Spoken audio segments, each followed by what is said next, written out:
Ed Roberts, creative lead at Electricities. How long have you been a creative lead? I have been a creative director for about 8 years.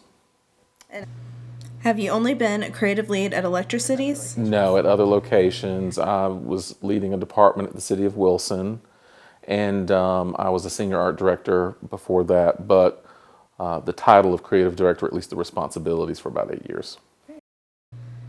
What job did you start with in this industry? I started out as an art associate at American Scientist magazine and then moved up to assistant art director. Very nice. What job was the most important to get you where you are now? Every last one of them. To be honest with you, because in your career, you're constantly building. And there are things that you will encounter in your career that are failures that you can learn from, that you take to a new job, and it helps build you to become a better designer, to become a better manager. So every last one of them. Very true. Looking back, what was the best investment of your time and money in your career? I would say my training in school. I think a lot of people have a natural ability or sort of proclivity to art and design, but I believe that to be successful in this business, I honestly believe that you have to go through a accredited program, learn. There's a lot of theory to this. You have to learn how to think. And so I feel like the best investment has been in my school. You are also involved with AAF, especially the Addies, where I met you. How has your experience been? I think that experience has been really, really good. I feel like, when you work for an agency, and I have worked for an outside agency before, but the interesting thing about outside agencies is that you're around other creatives, you're around more designers, you're around more writers, you have a myriad of projects to work on, various clients. In-house, you have generally one client that you're working for. Now, there may be several divisions, but you have one client. And it's a little bit more insular. Most in-house teams tend to be smaller teams. So one of the things that I wanted to do when I sat down with the manager of strategic communications, we developed a vision statement and just sort of like some values to live by and how we wanted to operate our department. And one of those was to build rich and collaborative relationships. So in doing that, what I do is I require my team to be members of AIGA, to be members of AAF. And before we had a lot of work to do to kind of build this in-house team. Once we kind of laid the groundwork and we sort of built a solid team, what I thought was that we had success inside. What we would then do is go out and become more involved in these organizations. So I decided, or at least I was asked, to take over as the diversity chair. What are some essential skills for graphic designers just entering the industry?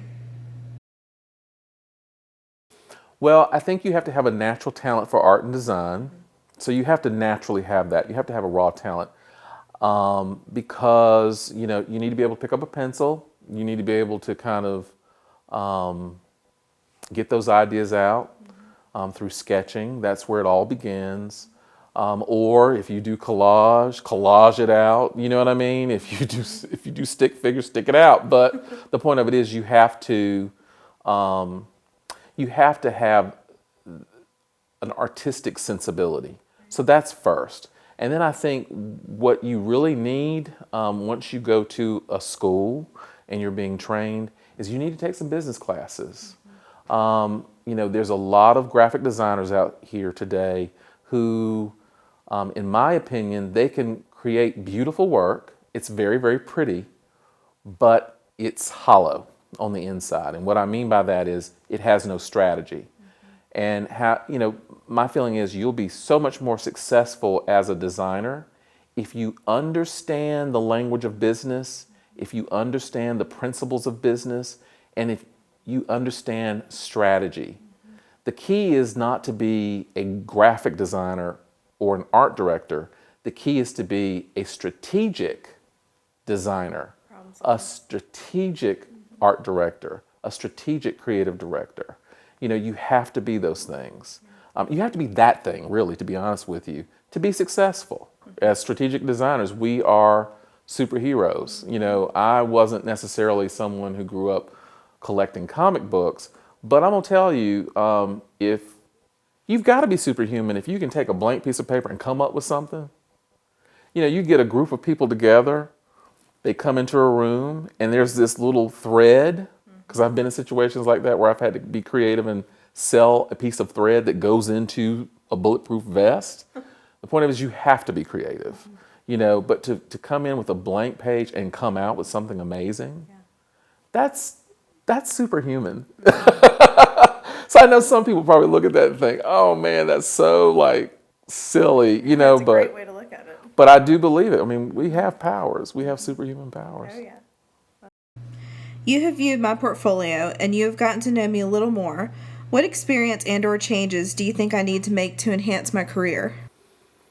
Well, I think that, you know, at this point, it seems to me when I look at your portfolio, I mean, one, I think when I saw your portfolio originally, I spotted out work that I thought was really well done.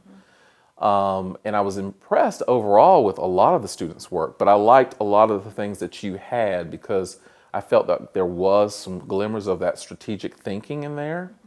So I think what would really just help your book is just get out and fly and get some, you know, sort of real work behind you, which you've done, which is a great thing.